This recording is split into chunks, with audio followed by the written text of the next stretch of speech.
আর একদম কান্নাকাটি না। না রে দিদি, আমার কপালে তো এখনো অনেক দুঃখ লেখা আছে। এতদিন আমি যা যা অন্যায় করেছি সে সবকিছুর শাস্তি আমি পাচ্ছি। ব্যাস, আর এইসব কথা একদম না। আমরা জানি তুই ভুল করেছিস, এখন নিজের ভুলটা বুঝতে পেরেছিস, সেটাকে শুধরে নিবি। আর এইসব কথা আমি শুনতে চাই না, প্লিজ না। আমরা আছি তোর পাশে নন্দা, তোর মা, তোর দিদি, তোর বোনেরা, আমরা সকলে আছি তোর পাশে। তোর তোর চিন্তা কিসের? হ্যাঁ, তবে হ্যাঁ, তোকে যে সুইসাইড করতে বাধ্য করেছে বা যারা বাধ্য করেছে, ওই বিক্রম চ্যাটার্জি আর তার পরিবার, তাদেরকে কিন্তু আমি ছাড়ব। নন্দা, সব সময় মাথায় রাখবি যে আমি আর মা শেষ অবধি তোর পাশে থাকবো, তোর জন্য লড়াই করব। আমি চাই তুই বিক্রমের বিরুদ্ধে ডোমেস্টিক ভায়োলেন্সের কেস ফাইল কর। হ্যাঁ নন্দা, আমিও আনন্দের সঙ্গে একমত। বিক্রমকে এইভাবে শুধু শুধু ছেড়ে দেওয়া যায় না, ওর বিরুদ্ধে আমাদের অভিযোগ করতেই হবে। আপনি তো ফোন করেছিলেন নন্দা চ্যাটার্জির কেসটা নিয়ে। হ্যাঁ, it's a clear case of suicide attempt. কেন করলেন হঠাৎ? কিছু বুঝতে পেরেছেন? It's a clear case of domestic violence.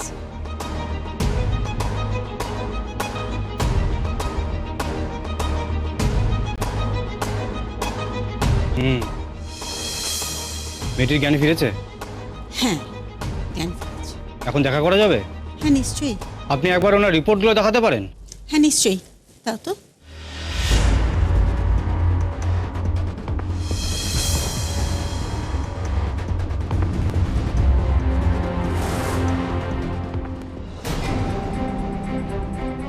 এখানেও নেই, করিডোরেও দেখলাম না। অদ্ভুত, কোথায় চলে গেল? বলা নেই, কওয়া নেই, ফোনও নেই, একটা মেসেজও নেই। কিন্তু ওরকম না বলে চলে যাওয়া মেয়ে তো নয় আনন্দী। দেখে একটা ফোন করি দেখি। নন্দা, চুপ করে আছিস কেন বল? বিক্রমের এগেনস্টে কেস করবি তো?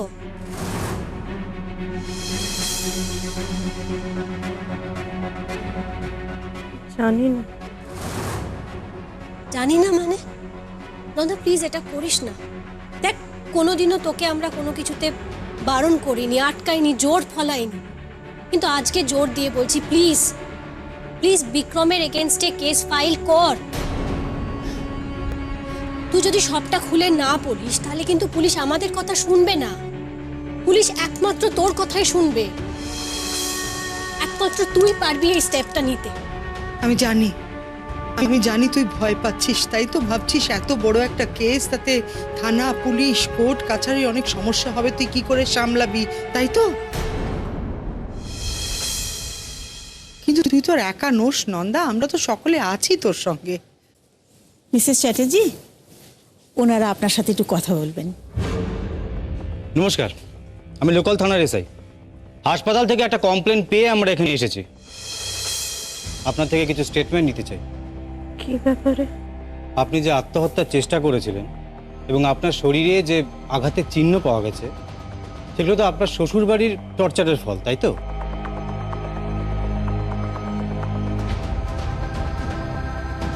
দেখুন, আপনাকে বলতে হবে, আপনি সহযোগিতা না করলে আমরা তো হেল্প করতে পারবো না। আমরা আপনার থেকে বয়ান নিয়ে কেস রেজিস্টার করে আপনাদের লোকাল থানায় পাঠিয়ে দেব। চুপ করে থাকিস না নন্দা, বলে দে সত্যিটা। ওরা তো তোকে সাহায্য করবে বলছে। নন্দা প্লিজ চুপ করে থাকিস না, ভয় পাওয়ার মতন কিচ্ছু হয়নি। বিক্রমের মতন ক্রিমিনালের শাস্তি পাওয়া উচিত, ওর জেলে যাওয়া উচিত। সোসাইটিতে ওদের খুব নাম ডাক। এবার সময় হয়েছে ওদের মুখোশটা টেনে ছিঁড়ে ফেলতে হবে। তুই চুপ করে থাকিস না প্লিজ। মা বলো না ওকে। দেখ আনন্দী যা বলছে একদম ঠিক বলছে, একদম ঠিক। আমি জানি তোর মাথায় অনেক কথা ঘুরপাক খাচ্ছে, তাই তো তুই ভাবছিস যে যদি বিক্রম ভেসে যায় তাহলে তুই কোথায় থাকবি, তাই তো? তুই আমার কাছে থাকবি নন্দা, তুই আমার মেয়ে, তোর নিজের বাড়ি আছে, তোর কিসের চিন্তা বলতো?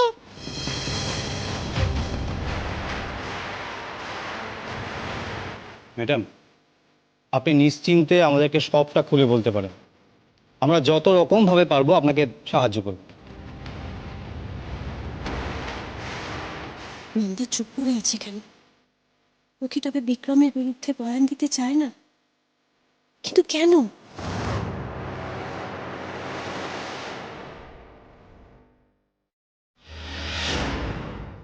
মিসেস চ্যাটার্জি, এখনই সময়, আপনি ওনাদের সত্যি কথাটা বলে দিন। নন্দা, নন্দা প্লিজ তুই বল, প্লিজ।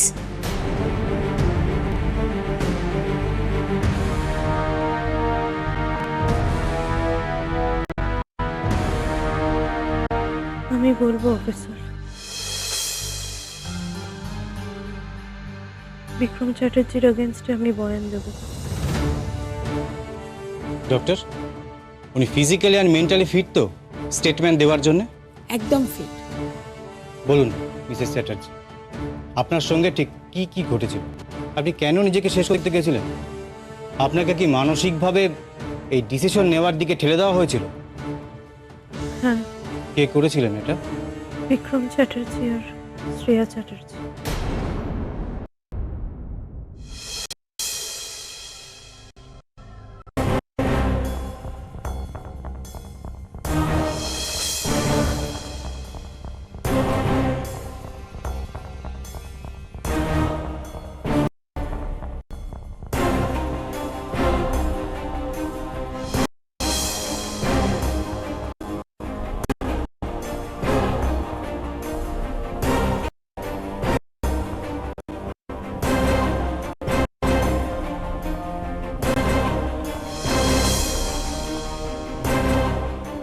যাক, নন্দা অন্তত বিক্রমের বিরুদ্ধে মুখ খুলেছে।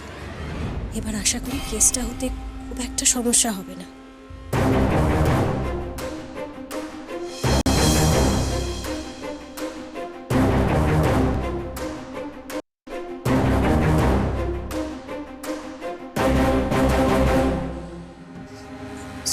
আসলে আমি বুঝতে পারিনি তোমার ফোনটা এসেছে।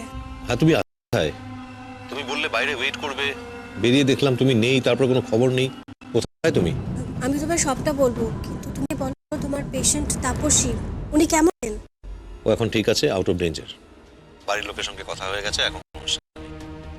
এখন বলো তুমি কোথায়? বাড়ি যাওনি? আমি আসলে হসপিটালে আছি। হসপিটাল মানে? কার কি হয়েছে? তুমি ঠিক আছো? আমি একদম ঠিক আছি। আসলে নন্দার কি হয়েছে? ওর নন্দা সুইসাইড করতে গেছিল। কি বলছো? সুইসাইড? আসলে আমি খবরটা পেয়ে ছুটে হসপিটালে চলে এলাম, তোমাকে জানানোর সময় পাইনি। সে না হয় ঠিক আছে, কিন্তু এখন বলো তো নন্দা কেমন আছে এখন? এখনো আউট অফ ডেঞ্জার। আমি শিওর এই সব কিছুর পিছনে ওই বিক্রমই ওকে ওটা করতে বাধ্য করেছে। ওকে আমি ভালো করে চিনি। আর বোন,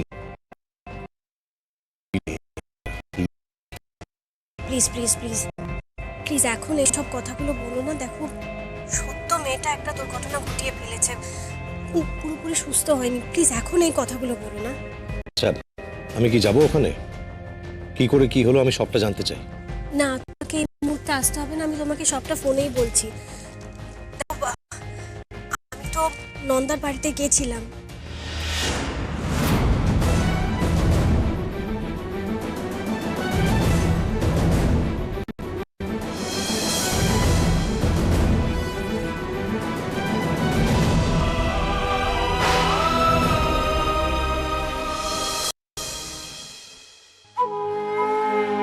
এখন আর এখানে বসে বসে হাপিত্তেশ করে লাভ কি? যাও যাও, যে যার ঘরে যাও। ওই মেয়ে যখন বাড়িতে পুলিশ নিয়ে আসবে না, তখন বুঝবে মজা।